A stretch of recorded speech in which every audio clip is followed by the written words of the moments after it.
I never thought I'd be the guy to get blindsided like this, but here I am, sitting in my apartment, trying to piece together how everything fell apart in what felt like a blink. My name's Mike, and I've been with Emily for almost 3 years now.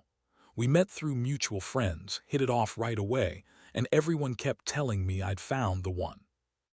She was smart, funny, a little bitchy sometimes, yeah, but that was part of her charm, and she seemed totally loyal, especially during our whole engagement period. We were supposed to get married in about 6 weeks. From the start, Emily was the type who loved to poke at my insecurities, say she was just teasing, or that I was too paranoid. She always told me I was overthinking things, that she was faithful, that she loved me more than anything. I trusted her, or at least I wanted to. I mean, she'd never given me a reason not to. Until recently. Small things started to change, little red flags that I brushed aside because I didn't want to believe the worst. Her phone started acting weird, locking itself more often, messages disappearing, her deleting texts. Right in front of me, claiming she didn't want me to see stupid stuff. She'd get defensive if I asked who she was texting, say it was just work stuff or some friend from college. Sometimes she'd be late coming home, claiming there was traffic or she stayed late at the office. I thought maybe she was just stressed about work or wedding planning, but deep down, I had a gnawing suspicion. The real turning point was a week ago, when I found her phone one night while she was in the shower. I was just trying to look for something she'd misplaced, and I saw a message thread, something about "can't wait to finally see you tonight, Mark. And last night was incredible, babe." Mark was her coworker, a guy I'd vaguely heard her talk about but never paid much attention to. When I saw that, my stomach dropped. My mind raced. I didn't even know what to think at first. Was this some kind of joke, an innocent flirt, or something more dangerous? I started scrolling through her messages. The things she said to Mark were explicit, full of longing and frankly disgusting. She was talking about how she'd never felt this way before, how she couldn't stop thinking about him, how she loved the sex they had when they went out for drinks. I was furious but also crushed. I'd always thought I was enough, that she loved me. Seeing those texts, I felt like I'd been punched in the gut. That night I couldn't sleep. I kept thinking about her, how she lied about everything, how she'd taken vows of loyalty and then tossed them in the trash. I knew I had to confront her. I didn't want to just leave without answers, but I also felt like I was about to shatter whatever was left of my trust. I decided I'd wait for her to come home the next day, prepared to face whatever she'd throw at me. Lies, denials, maybe even accusations that I was crazy. But I was done pretending I didn't know the truth. The next day, I waited. When she finally came back, she was her usual bitchy self, rolling her eyes, acting like everything was fine, as if she hadn't just been caught red-handed. I asked her straight out about Mark, about the messages I found. Her reaction was immediate and defensive. She snapped, saying I was imagining things, that I was paranoid, that Mark was just a coworker, and that I was making a big deal out of nothing. She called me insecure, said I was overreacting, and accused me of spying on her or being jealous for no reason. But I wasn't stupid. I knew what I saw. She kept lying, insulting me, twisting the story, trying to make me feel crazy for even bringing it up. I was a mess that day. My mind was racing, part of me wanting to believe her because the alternative was too painful. But I couldn't ignore the evidence, the way she looked at Mark in those texts, how often she'd been sneaking around. The betrayal cut deep, and I felt like I'd been punched in the chest. I'd been loyal, faithful, and I thought she was too. Now I was sitting here questioning everything, what was real, what was fake, and how much she'd been lying to me all along. After she left that day, I couldn't focus on anything else. My head was spinning, and I kept replaying everything I had seen and heard. I stayed home, sat on the couch, staring at my phone, waiting for her to come back and give me some kind of explanation. But deep down, I knew I didn't want her to lie her way out of this again. I needed the truth, no matter how ugly it was. When she finally showed up in the early evening, her attitude was even worse. She strutted into the apartment like she owned the place, rolling her eyes when I asked her to sit down. I was so pissed I could barely speak. Instead, I just looked at her, my jaw clenched, trying to find the words to break her. She looked at me with that same bitchy smirk and said, "What do you want, Mike? Honestly, you're overreacting. You always jump to conclusions." I couldn't hold it in anymore. I told her I knew about Mark, about the texts, about how she'd been lying this whole time. Her face twitched, and for a second I thought she'd deny it, like she always did when caught. But then she started to get aggressive, snapping at me, saying I was crazy, that I was insecure, that I was just jealous because she had a better job and a hot coworker. She threw the words sex and affair around like they meant nothing. That's when I saw the real her, the bitchy, manipulative side that she always kept hidden behind her pretty face. She told me I was overreacting, that Mark was just a friend, that I was paranoid and insecure, and that I was making a big deal out of nothing. Yeah, she lied straight to my face again and again. She said I was just jealous because I was afraid of losing her, that I was crazy for even suspecting her. But I wasn't stupid. I knew better. I knew she'd been lying, hiding something. I felt sick, angry, betrayed. That's when the floodgates opened. I told her I'd seen enough, that I was done trusting her, that I knew she was cheating on me and lying her ass off. Her reaction was a mix of shock and anger. She started yelling, calling me crazy, paranoid, and possessive. She told me I was ruining everything, that I was accusing her of things she didn't do, and that I was ruining the wedding. But I didn't care anymore. I told her I was done with her lies, that I'd had enough of her bullshit, and that I wanted her gone. She kept screaming, calling me a psycho, telling me I was overreacting, that I was just jealous because I knew I'd lose her. But I didn't care. I was hurt, yeah, but I also knew I had to do something now, because this was the end of trust. In that moment, I realized I'd been played for a fool. She swore she'd been faithful, swore she loved me, but she'd been sneaking around behind my back with her coworker Mark. Her words were all lies, and the worst part, she didn't even seem sorry. She kept yelling, throwing her insults, trying to turn everything around on me. That's when I decided I wouldn't just stay silent. I needed to do something about it. I needed to make her see what she'd lost, how much she'd screwed up. I was angry, heartbroken, and above all, I was determined to make her regret it. After that confrontation, everything changed. I felt like I'd been hit by a truck, but at the same time, a strange sense of clarity settled over me. I knew I couldn't keep pretending like nothing had happened, like she was still the woman I thought I married. The trust was completely shattered. I kept replaying her words, her lies, the way she manipulated the situation, and I realized that if I stayed, I'd just be feeding into her game. I started planning my next move. At first, I thought about just giving her an ultimatum, tell the truth or leave. But I knew her. She was good at twisting things, lying her way out of trouble. I needed something more concrete. I decided I'd gather evidence, more proof, so that if she tried to deny everything, I'd have everything I needed to end this once and for all. I couldn't just walk away from this betrayal with a vague feeling of being hurt. I needed to show her I wasn't messing around.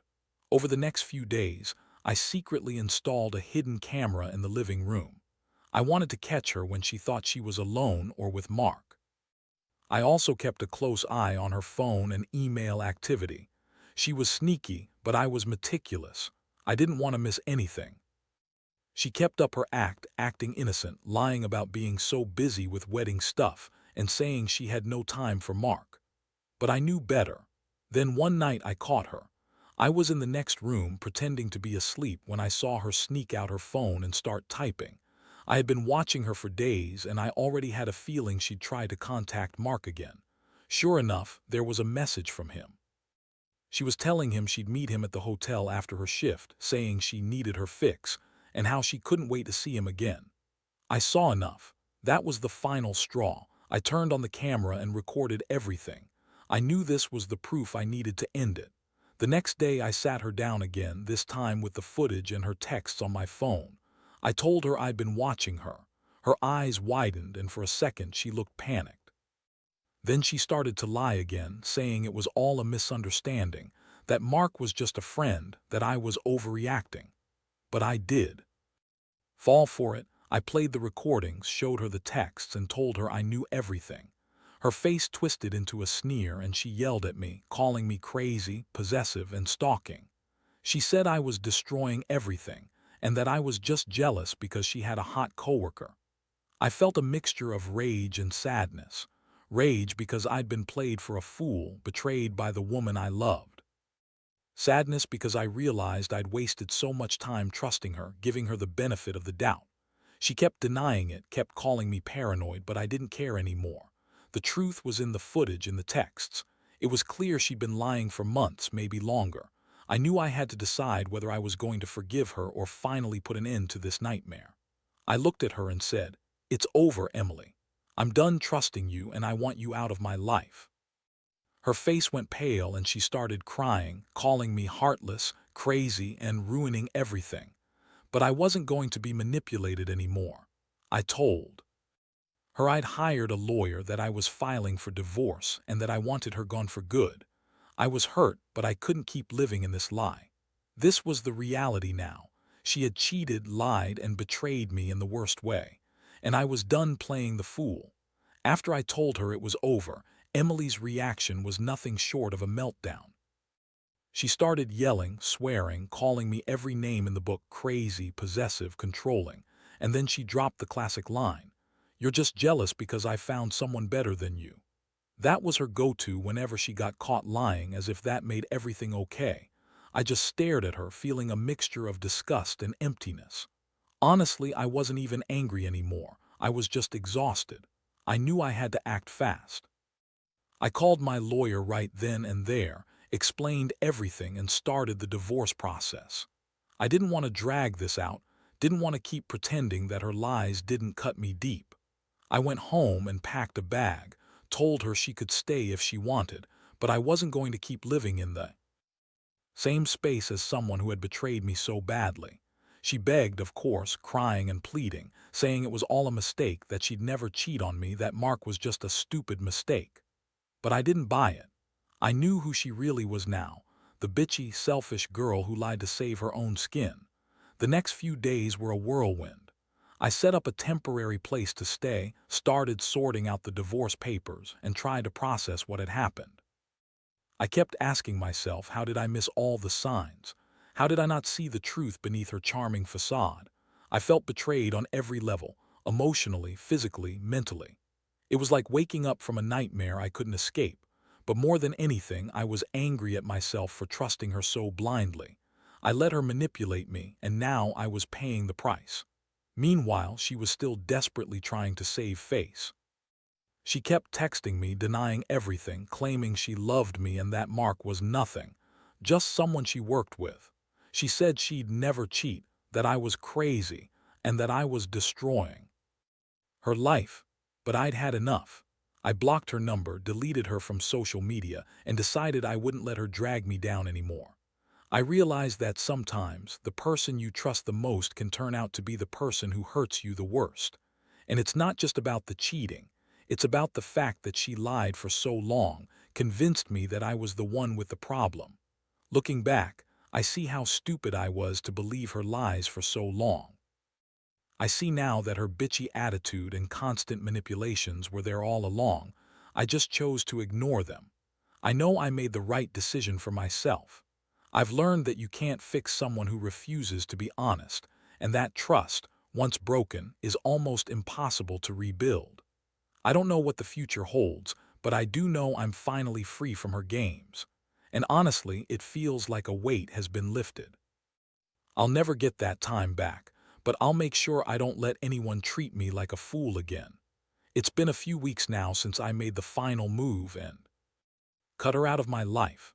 Honestly, I still feel the sting, like an open wound that's just starting to scab over. There are moments when I catch myself thinking about what I lost, about the way she lied, twisted everything, and made me doubt myself. But mostly, I feel relief. Relief that I finally know the truth and that I didn't stay in a nightmare any longer than I had to. One thing I realize now is how much I underestimated her. I always thought she was this strong, confident woman, but underneath that bitchy exterior was someone willing to screw me over just to get what she wanted.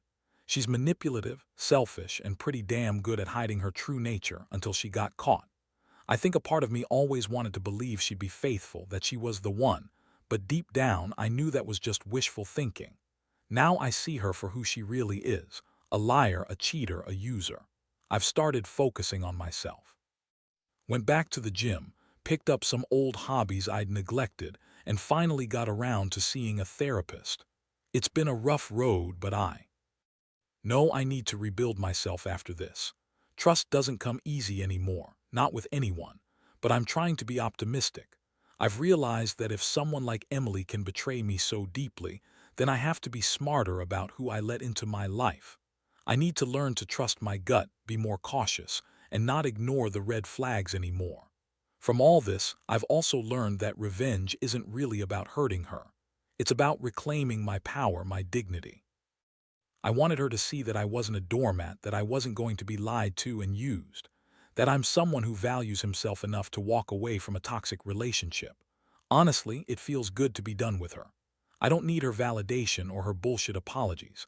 I just need to move on and find someone who respects me.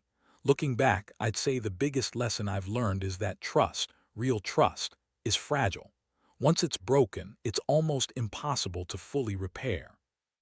And sometimes the best thing you can do is walk away, even if it hurts, because staying in something toxic only prolongs the pain. I know I'll heal slowly, but surely. And someday I'll look back at this mess and understand it was just a chapter in a story I'm finally starting to write for myself again. Now that I've had time to reflect, I realize how much this whole ordeal has changed me. I used to think love and trust were the foundations of a relationship. Turns out, those things are fragile, easily shattered by lies and betrayal. Emily's betrayal was a wake-up call. I learned that sometimes people hide who they really are until it's too late. And it's up to you to see through their bullshit before they ruin everything. I've come to accept that I'll probably carry some scars from this for a while. Trusting someone again is going to be a challenge, and I'll probably have some moments of doubt. But I also know I'm stronger now.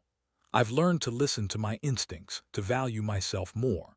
No one should ever make you feel like you're crazy for wanting honesty. No matter how convincing someone appears, if their actions don't align with their words, then it's time to walk away. What I want to say to anyone reading this, if you find yourself in a similar situation, is to trust yourself first. Your feelings matter. If something feels off, don't ignore it. Don't brush red flags aside because you want to believe the best. Sometimes the truth is painful, but it's better than living in lies. And if you catch someone cheating or lying, don't waste your time trying to fix something that's broken beyond repair. Cut your losses, walk away, and focus on healing. Because in the end, you owe it to yourself to be with someone who respects you and values your trust. This experience has taught me a lot about my own strength, about the importance of honesty, and about what real loyalty looks like. I'll move forward, not perfect, but wiser. And maybe someday, I'll find someone who truly deserves my trust, someone who I can build a future with, based on truth and respect.